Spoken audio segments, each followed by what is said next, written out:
আসসালামু আলাইকুম বন্ধুরা, সবাই কেমন আছেন? আশা করছি সবাই খুব ভালো আছেন। আমরা ভাত তো অনেক খেয়েছি, আর কত খাবো ভাত পোলাও। এখন একটু পরিবর্তন করতে চাই, আর কি পরিবর্তন করব সেটাই আপনাদের সঙ্গে শেয়ার করব। আমি এখানে চাল নিয়েছি, চালটাকে ধুয়ে 30 মিনিট আগে থেকে কিন্তু ভিজিয়ে রেখেছি। ভিজিয়ে রাখলে চালটা ভাতটা একটু লম্বা লম্বা হয়, সেজন্য আমি ভিজিয়ে রেখেছি। আর এখানে চুলায় বসিয়ে দিয়েছি পানিটা কিন্তু বলক চলে আসছে। আমি কি রান্না করতে যাচ্ছি সেটাই আপনাদের সঙ্গে এখনো বলা হয়নি। সেটা হচ্ছে আজকে আমি রান্না করব জিরা রাইস, আর সেটাই আপনাদের সঙ্গে শেয়ার করব। পানিটা ফুটে গেছে, দিয়ে দিলাম আমি 2টো তেজপাতা। এই ভাতটা কিন্তু খুব ভালো লাগে খেতে, অবশ্যই আপনারা করে খাবেন। আর দিয়ে দিব একটা দারচিনি 1 টুকরো, দিয়ে দিলাম 3টা এলাচি আর 3টা লং। আরও জিনিস দিতে হবে,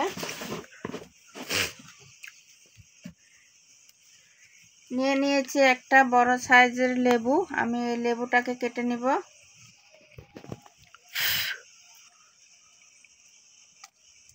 আমি লেবু 2 পিস কেটে রসটা দিয়ে দিব।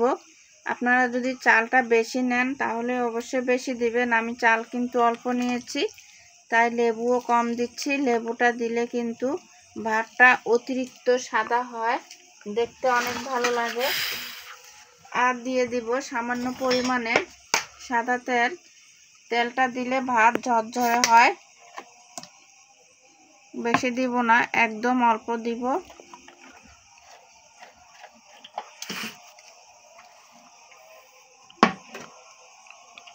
আর দিয়ে দিব সামান্য লবণ।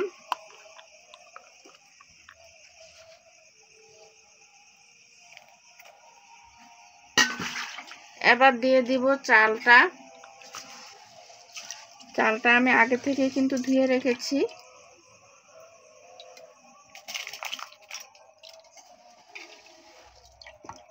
আর আতপ চালটা কিন্তু ফুটানো পানিতে দিতে হয়, না হলে ভাত নরম হয়ে যায়। আর পানিটা অবশ্যই একটু বেশি পরিমাণে দিতে হবে, কম দিলে ভাত একটু নরম হয়ে যাবে, ভিজা ভিজা হয়ে যাবে। তাই একটু বেশি পরিমাণে দিবেন, তাহলে আর মারটা গায়ে লাগবে না।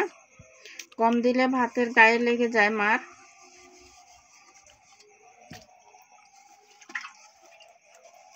আর আগুনটা অবশ্যই এই পর্যায়ে বেশি রাখতে হবে।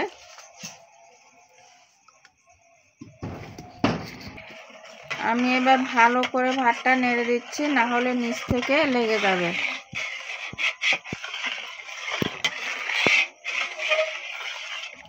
এবার ঢেকে দিব।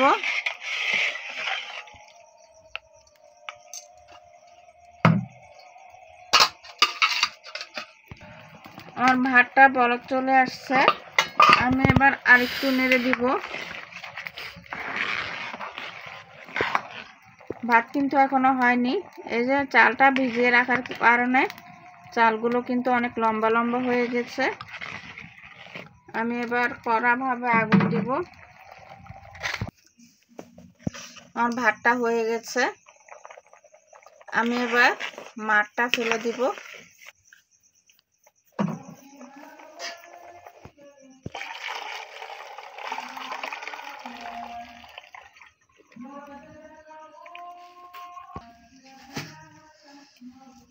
আমি ভাতটা ঢেলে নিয়েছি, এবার মশলাটা রেডি করে নিচ্ছি। আমি তাওয়াটা গরম করে নিয়েছি, তারপর গরম মশলা একটু দারচিনি দিলাম। দারচিনিটা একটু টেলে নেব, যাতে পুড়ে না যায়, সেদিকে খেয়াল রাখতে হবে।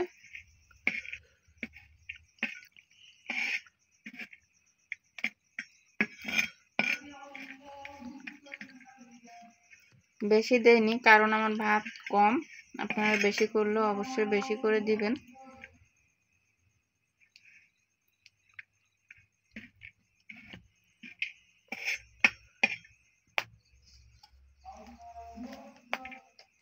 কয়েকটা এলাচি দিয়ে দিলাম, লাচিটাও হালকা তেলে নিব।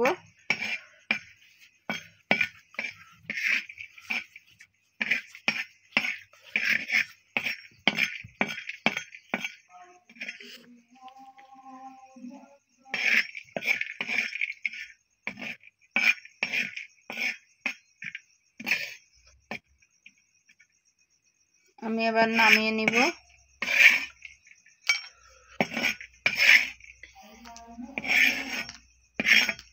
এগুলোকে বেটে আনবো।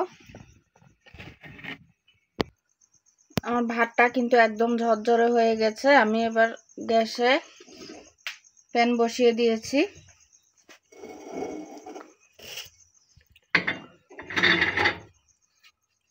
আমার রান্নার সুবিধার্থে আমি গ্যাসে চলে আসলাম।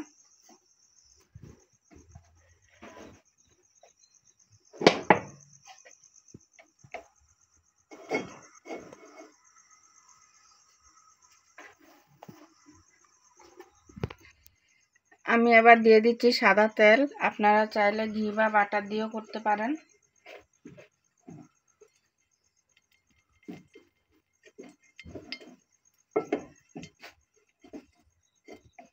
আমি এবার দিয়ে দিব কটা কাঁচা মরিচ।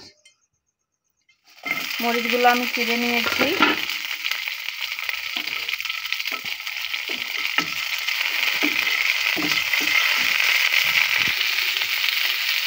এবার দিয়ে দিব আমি জিরা রাইসের আসল উপাদান, সেটা হচ্ছে জিরা।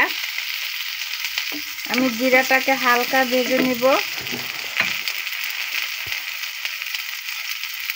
যাতে আবার পুড়ে না যায় সেদিকে খেয়াল রাখতে হবে।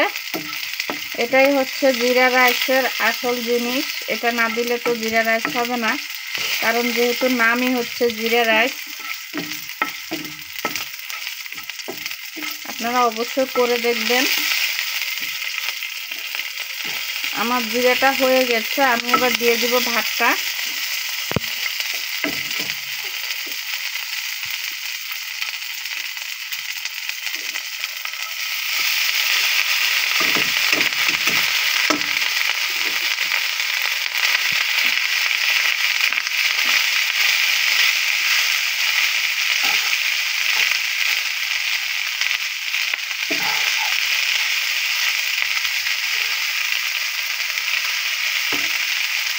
এ পর্যায়ে কিন্তু আগুনটা একটু কম রাখতে হবে, নাহলে পুড়ে যেতে পারে।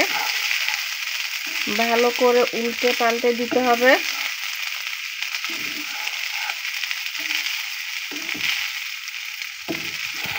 খুব সুন্দর একটা ঘেরান বের হচ্ছে। আপনারা চাইলে এটা পোলাও চাল দিয়েও করতে পারেন।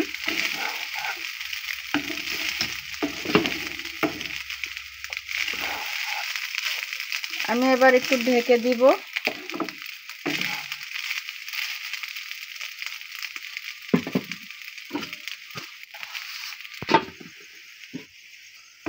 আমার ভাতটা কিন্তু প্রায় হয়ে গেছে। আমি আগুনটা কিন্তু একদম কম রেখেছি।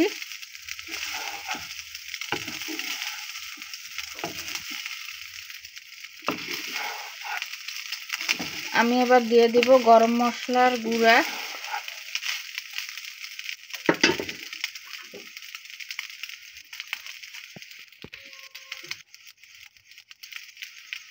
বেশি দিব না, কারণ বেশি দিলে ভাতের কালারটা নষ্ট হয়ে যাবে।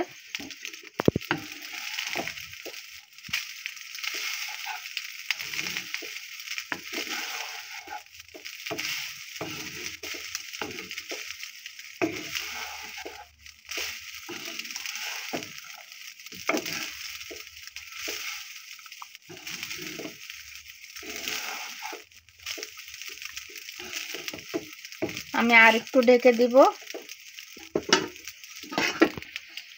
আমার ভাতটা হয়ে গেছে, দেখতে পাচ্ছেন কতটা ঝরঝরে হয়েছে। বন্ধুরা, কেমন লাগলো অবশ্যই জানাবেন আমাকে। আপনারা আপনাদের মতামত আমার কমেন্ট বক্সে জানাবেন। ভালো লাগলে লাইকটা অবশ্যই একটা পেতেই পারি আমি। আর নতুন হয়ে থাকলে সাবস্ক্রাইব করে পাশেই থেকে যাবেন। আমি এবার নামিয়ে নিব। আমি ভাতগুলো একটা বাটিতে নিয়ে নিচ্ছি। আজকে এই পর্যন্তই। সবাই ভালো থাকবেন। ধন্যবাদ। আল্লাহ হাফেজ।